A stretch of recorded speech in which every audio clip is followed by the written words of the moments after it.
Dobar dan, Miho Ličnikov, KMG Panorganik. Me veseli, da ste večkrat omenili danes česen, ker trenutno ste v Bitumere, ki je ta največji pridelovalec slovenskega česna v tem letu. Ampak mene ima nekaj druga zanima, gledajte. Mi proizvajamo, mi prodajamo, imamo povezave v trgovinah, vse je urejeno, ampak primakuje pa nam zemlja. Mi od sklada kmetijskih zemljišč enostavno ne pridobimo zemlje. Oziroma na splošno je težko pridobiti zemljo. Trenutno plačujemo na hektar za najem od 300 do 500 evrov na en hektar za najemnino.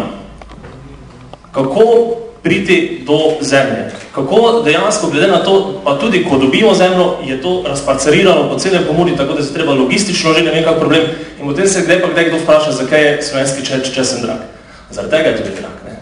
In pri skladu kmetijskih zemljišč je skoraj da nemogoče priti do zemlje. Mi bi proizvajali, mi bi delali, mi bi šli na nove kulture, rabimo zemljo. Nič drugo ne potrebujemo. Hvala. Minister, ponovno vprašanje za vas. Vi potrebujete isto zemljo kot ostalih 60.000 kmetij v Sloveniji. To morate vedeti, niste nobena izjema, tudi ostalih 60.000 kmetij ima samo 6,5 hektarja v povprečju. In generalno vprašanje, kaj narediti za kmetijstvo ob tem, da zemlje ni. In moje osebno vprašanje je pa celo bolj potencirano. Kako dobiti dodatno zemljo za onih 4.000 mladih prevzemnikov, ki jim bomo dali po 25 milijonov evrov na leto, pa še nekatere druge ugodnosti. Zdaj, če imajo srečo, da prevzamejo od atija ali mame kmetijo, ki je zadosti velika, je vredo, ne? Kaj pa, če nimajo te sreče, ne? Pa skušajo kljub vsemu 100% živeti iz kmetije. V tem trenutku, za razliko od gozda, ker imamo tako in tako premalo državnih gozdov, imamo zemlje kmetijske še bistveno manj. To morate vedeti, da od najboljše zemlje je državne zemlje, ne mislim, nekaj 8 ali 9%, pa že od tega smo celo že nekaj podarili z dolgoročnimi pogodbami šolam.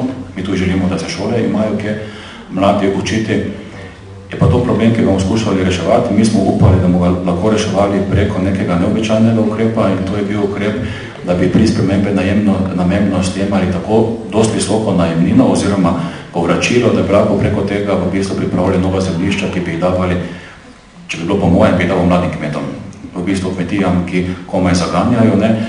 Ostali smo brez tega vira. Ta vir, ki je imel na razpolago 20 milijonov, je bil zreduciran na 2 milijona, zakonodaja se je spremenila in sedaj pa iščemo nove metode, kjer kakršnakoli zemlja sprosti, pa že gremo z prvimi občanimi v dosti zanimive razpise. To smo se zdaj učili v Izoli, zato to prenašali tudi na druga področja v Sloveniji in sicer takole, da na občinami z tistimi, ki so odgovorni za kmetijstvo v občinah, se začenjamo pogovarjati na ta način. Mi ne bi radi šli v razpis, da kdor da najboljše ponudbe, karkoli, da pride do zemlje, ker potem imamo občutek, da pride dosti špekulantov, ki čisto nekaj drugo želijo, ne pa tisto, kaj mi, ampak da se z občinami dogovorimo, za kakšne namene gremo v razpis.